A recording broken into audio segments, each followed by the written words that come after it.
여기 모든 축구 팬들의 기억 속에 영원히 남는 선수가 있습니다. 오늘의 주인공은 바로 그 선수입니다. 깔끔하게 밀어버린 머리, 강력한 허벅지, 그리고 시간과 공간을 뒤틀어버릴 만큼 강력한 킥의 소유자, 이는 물리 법칙을 뛰어넘은 남자 로베르토 카를로스의 이야기입니다. 정말 인상적이었어요. 그런 근육량과 엄청난 다리를 보면 당연히 이 사람은 매일 체육관에 사는구나 싶잖아요. 믿기 어려우실지도 모르겠지만 저는 한 번도 로베르토 카를로스를 헬스장에서 본 적이 없습니다. 정말 단 한 번도요. 로베르토 카를로스는 헬스장이라는 말만 들어도 어지러움을 느낄 것 같아요. 로베르토 카를로스의 인생과 경력에는 언뜻 이해하기 어려운 요소들이 많습니다. 그의 슛이 그려낸 공의 궤적만이 아니라 그의 삶과 관련된 여러 가지를 말하자면 좀 더 놀랍습니다. 예를 들어 그는 건강한 생활과는 거리가 좀 멀고 파티를 즐기는 성격인데도 연달아 2경기를 쉼 없이 뛸 수 있었고 거의 40살까지 프로 무대에서 활약했어요. 또 다른 점을 들자면 그의 키는 고작 168cm였습니다. 그는 왼쪽 수비수로 시작했는데 당시 이 포지션은 오로지 수비 역할로만 인식되던 자리였죠. 선수 생활을 마칠 무렵 카를로스는 총 108골을 넣었고 골과 어시스트를 합쳐 248점을 기록했습니다. 그는 레알 마드리드와 브라질 대표팀의 상징이 되었습니다. 그 팀에는 지단, 호나우두, 피구, 호나우지뉴, 리발도 같은 슈퍼스타들이 있었죠. 이 목록은 끝도 없이 이어질 수 있지만 대부분 공격수들로 채워져 있을 거예요. 그런데 카를로스는 수비수임에도 불구하고 공격수들과 인기도 면에서 겨룰 수 있었고 단순히 인기에 그치지 않고 그 이상을 보여준 몇 안 되는 선수였습니다. 진정해, 로베르토. 공격으로 나가지마. 우리 지금 너무 힘들어. 그런데 그는 잠깐만, 내가 골 넣고 돌아올게. 잠깐만 기다려봐 라고 대답하곤 해줘. 많은 사람들은 카를로스가 풀백 포지션을 매력적으로 만든 선수라고 생각합니다. 그는 수비수임에도 공격하고 수비하며 경기 흐름까지 조율할 수 있다는 것을 처음으로 보여준 선수 중 하나였고 덕분에 이 포지션의 중요성이 한층 높아졌죠. 이 점은 부정하기 어려운 사실입니다. 우리는 경기 중에도 페르난도와 자주 대화를 나누곤 했어요. 난 너를 정말 아끼고 존중해. 그런데 너 스페인 대표팀에 있고 싶지, 그렇지? 그러면 그는 매우 진지하게 물론이지, 난 스페인 대표팀의 주장이다 라고 대답했어요. 그래서 나는 그럼 나를 좀 커버해줘. 안 그러면 감독이 널 더 이상 부르지 않을 거야 라고 말해줘. 가장 권위 있는 스포츠 잡지 중 하나인 프랑스 풋볼은 1956년부터 매년 유럽 최고의 축구 선수를 선정하고 있습니다. 그동안 단 4번만이 수비수가 이상을 받았고 그중 항상 중앙 수비수였습니다. 2002년 로베르토 카를로스는 자신의 포지션에서 최초로 발롱도르를 받을 뻔했지만 그 길목에서 멈췄습니다. 하지만 이는 그가 세계 무대에서 받은 첫 번째 인정이 아니었습니다. 1997년 FIFA는 그를 지구상에서 2번째로 뛰어난 선수로 선정했었습니다. 두 경우 모두 그보다 높은 순위에 있던 선수는 브라질 대표팀의 공격수 호나우도뿐이었습니다. 사실 축구 세계는 그의 재능을 알지 못할 수도 있었습니다. 겸손한 체격으로는 이 스포츠에서 큰 미래를 예상하기 어려웠죠. 12살 때 카를로스는 부모님을 돕기 위해 학교를 떠나 방직 공장에서 일하기 시작했습니다. 그리고 14살에 스포츠 아카데미에 갈 기회가 주어졌을 때 그는 한동안 고민했습니다. 결정적인 계기는 아버지의 말이었습니다. 너 자신을 생각해야 해. 일을 그만두고 꿈을 쫓아가. Ele pega pesado, tomou grande distância, partiu uma bomba, gol!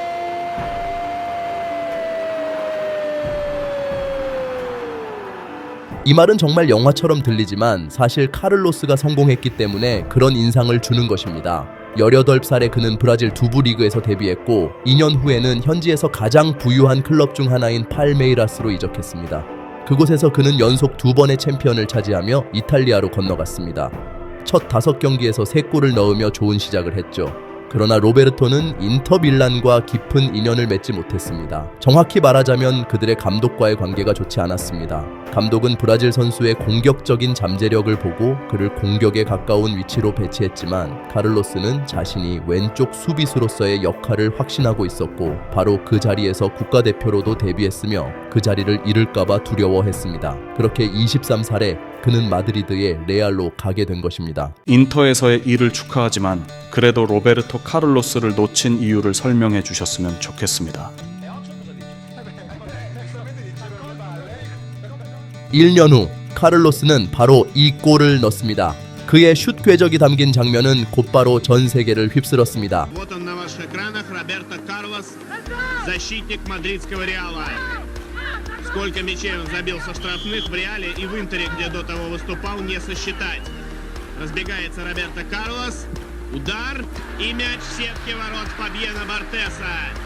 Посмотрите, Посмотрите еще раз, какую фантастическую траекторию задал мячу Роберто. 이 현상은 과학자들조차 연구해야 할 정도였어요. 왜냐하면 공이 정말로 매우 이상한 궤적으로 날아갔기 때문입니다. 그날 이후로 전 세계 팬들은 브라질 선수에게 또 다른 기적을 기대했고 그는 매번 그 기적을 선사했습니다. 사람들이 항상 저에게 묻습니다. 그게 패스였나요? 아니면 슈팅이었나요? 사실 저는 골대에 슛을 날린 거였어요. 브라질 선수의 말에는 의심할 여지가 없습니다. 그는 자주 상상할 수 없는 거리와 위치에서 슛을 날렸습니다. 사실 그것이 그의 비밀이었죠. 2010년 물리학자들이 로베르토 카를로스의 놀라운 골을 설명했습니다. 연구에 따르면 회전하는 공은 나선형 궤적을 그린다고 합니다. 이를 확인하려면 강력한 슛과 충분히 긴 거리가 필요했는데 바로 그것이 우리 주인공이 활용한 방법이었습니다. 결국 가장 중요한 것은 용기입니다. 누가 중앙선 근처에서 공격을 슛으로 마무리하려 할까요? 프로축구에서 슛의 강도를 따지면 카를로스는 6번째입니다. 그 순간 공은 시속 138km의 속도로 움직였고 아리엔 로벤은 시속 190km로 두 번째, 그리고 1위는 론니 에버슨의 211km였습니다. 하지만 로베르토 카를로스의 슛은 너무나도 인상 깊어서 그의 가장 강력한 슛은 오랫동안 그와 연관될 것입니다.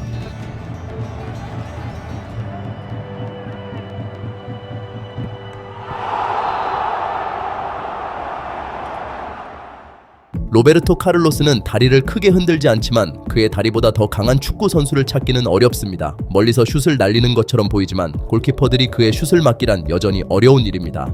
레알 마드리드의 피지컬 코치는 그가 이렇게 짧은 다리로 어떻게 그렇게 빠르게 달릴 수 있는지 신기해합니다. 훈련 후에 나는 로베르토를 장난스럽게 놀렸어요. 물론 너는 100m를 11초보다 빠르게 달릴 수 없겠지. 그러자 그는 나를 바라보며 대답했어요. 교수님, 바로 지금 확인해 봅시다. 진지하게. 그런 부하를 받고 그가 달렸을 때 스톱워치는 10초 8분을 기록했어요. 정말 대단한 시간이었죠. 비교를 위해 당시 이 거리의 세계 기록은 9초 8분이었고 현재는 9초 58분입니다.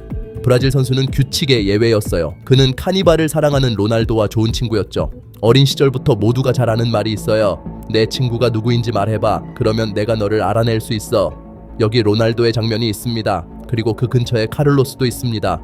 여기에 우리는 규칙을 어기면서 빠르게 폼을 잃어버린 로날디뉴를 떠올릴 수 있어요. 로빈뇨, 아드리아누, 파토, 그들의 해로운 습관 때문에 실망을 안겨준 선수들입니다. 우리의 주인공은 34살까지 레알의 왼쪽 윙을 질주했고 39살의 경력을 마쳤습니다. 나는 여러 번 말했어요. 로베르토 카를로스가 팀에 있을 때 우리는 한 명 더 많은 선수와 같은 느낌이었어요. 한 번은 국가대표 경기 후에 그가 늦게 도착해서 아침에 도착했지만 오후에는 이미 경기에 뛰었어요. 그는 항상 믿을 수 없을 만큼 뛰어난 체력 상태였죠. Выбравший самый немыслимый способ осуществления своих замыслов, и едва не сведший голкипера Ахеду с ума с нулевого угла, закрутив мяч под планку. 우리는 축구 역사상 최고의 왼쪽 수비수에 대한 큰 말을 하지 않겠습니다. 결국 이 자리에는 경기를 읽는 능력과 태클의 대가인 파올로 말디니가 있었습니다. 그러나 오늘날 전 세계 최고의 클럽에서 풀백은 공격에 가담해야 한다는 사실은 매우 중요한 의미를 지닙니다. 이 포지션은 더 이상 단순한 수비적인 자리만이 아니며 이제는 전술적 특성이 된 것입니다.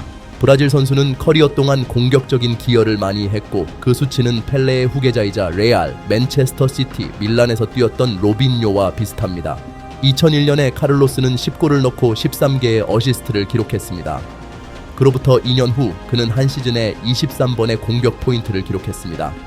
피파와 프랑스 풋볼 선정 올해의 두 번째 최고의 선수, 2번 유럽 최고의 수비수, 3번 브라질 최고의 은공을 차지한 선수, 4번의 스페인 리그 우승, 3번의 챔피언스 리그 우승, 그리고 월드컵 우승까지. 사람들이 내가 어떻게 그렇게 많은 우승을 할 수 있었냐고 물을 때 나는 지단, 베컴, 라울, 카시아스, 라모스, 마르셀로, 그리고 그 옛날의 호나우두와 함께 뛰어야 한다고 말합니다. 새로운 호나우두가 아니라 그 옛날의 호나우두 말이죠. 그건 정말 쉬웠습니다.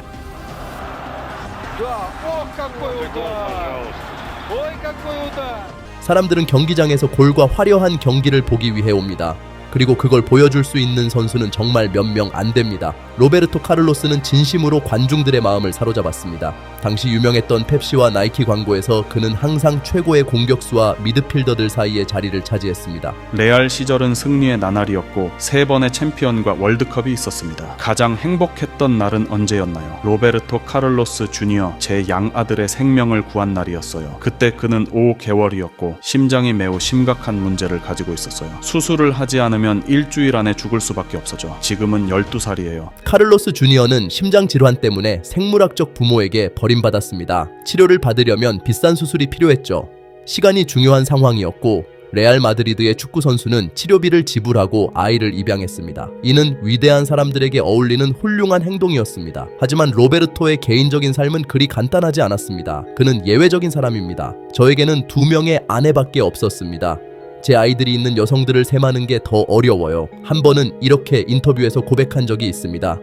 2017년 한 여성은 양육비 미납으로 그를 고소했고 로베르토는 모든 여성들과 연락을 계속 유지하는 것은 쉽지 않다고 인정했습니다. 우리 주인공은 7명의 다른 여성과의 사이에서 11명의 자녀를 두었고 2009년부터는 아내와 함께 살고 있으며 아내는 그를 아주 가족적인 사람이라고 말하고 그의 딸 중 1명은 그를 다정한 할아버지로 부릅니다. 아마도 이런 이야기들 속에서 그저 로베르토 카를로스만이 모범적인 가장으로 살아갈 수 있었을 것입니다. 카를로스는 화려한 경기뿐만 아니라 그가 보여준 단순함과 인간미로 사랑받았습니다. 마르셀로는 한 인터뷰에서 자신이 레알 마드리드로 이적했던 이야기를 했습니다. 그는 자신의 우상이었던 자리에 가는 것에 대해 걱정했고 그 전설의 반응이 두려웠습니다. 마르셀로는 제가 팀에 합류했을 때 제일 먼저 다가온 사람은 로베르토 카를로스였습니다. 그는 제게 제 번호예요. 필요한 게 있으면 언제든지 전화해요. 라고 말했습니다. 라고 기억을 전했습니다. 많은 사람들이 로베르토 카를로스를 세계적으로 유명한 위대한 축구 선수로 생각합니다. 하지만 저는 사람들이 우선 제가 사람이고 살아있는 존재라는 걸 이해해 주었으면 좋겠습니다. 만약 제가 걸어야 한다면 걸을 것이고 지하철을 타야 한다면 지하철을 탈 것입니다. 저는 축구장에서 프로 선수일 뿐입니다. 그리고 그 안에서는 여러분과 다를 바 없는, 여러분과 똑같은 로베르토 카를로스 대 실바일 뿐입니다. 저는 정말 아주 간단한 사람입니다. 레알 마드리드를 떠난 후 로베르토 카를로스는 터키와 러시아에서 뛰었습니다. 어느 곳에서도 그는 사랑받았지만 고향인 브라질에서는 선수 생활이 끝날 무렵 경호를 따라야 했습니다. 리베르타도레스 컵에서 팀이 탈락한 후 상황은 통제불능이 되었습니다. 팬들은 클럽 버스를 돌멩이로 던졌고 선수들의 차량을 공격하며 그들의 가족에게 협박을 가했습니다. 가장 큰 피해를 본 사람은 로베르토 카를로스와 또 다른 축구 전설인 호나우두였습니다. 자국에서 월드컵 우승에 큰 기여를 했던 브라질 축구의 전설들이 패배로 인해 고향에서 경호를 받으며 이동해야만 했습니다. 스페인, 이탈리아, 터키, 특히 러시아에서는 브라질에서 겪었던 일은 없었습니다. 나에게 중요한 것은 사람들의 사랑과 존경입니다. 안타깝게도 나는 부모님이 어디서든 항상 경호를 받도록 해야만 했습니다. 저는 고향에서 이미 12년 동안 아픈 아이들을 돕고 있습니다. 이제는 러시아 아이들에게도 도움을 줄 수 있어 기쁩니다. 현역 선수 시절 카를로스는 급여의 일부를 자선기구에 기부했고 은퇴 후에는 그 활동에 더 많은 시간을 할애했습니다. 더 나아가 그의 긴 축구 인생에서 논란이 된 일은 심판을 모욕했다, 팀의 해체를 예고했다, 자신의 자녀 중 1명의 어머니와 법정에서 다투었다 정도에 불과합니다. 이는 가장 인기 있는 스포츠에서 일어난 작은 사건들에 불과합니다. 그가 행한 선한 일들은 훨씬 더 많습니다. 하지만 이 이야기를 마무리하며 로베르토 카를로스를 인간으로서가 아니라 축구 선수로서 평가하고 싶습니다. 그가 이 역할로 수많은 사람들을 축구에 빠져들게 만들었기 때문입니다. 한 번은 영국 축구의 권위자인 제임스 카라거가 농담삼아 풀백은 둘 중 하나다, 나쁜 윙어거나 나쁜 중앙 수비수라고 했습니다. 실제로 모든 농담에는 일말의 진실이 담겨 있지만 우리 영웅은 그 고정관념을 영원히 깨뜨린 인물입니다. 로베르토 카를로스는 축제와도 같았고 예기치 못한 놀라움, 수비수에게서 기대할 수 없는 것이었습니다. 그는 바로 예외적인 사람이었고 그런 사람들은 오래도록 기억에 남으며 보통은 영원히 사람들의 마음속에 남습니다.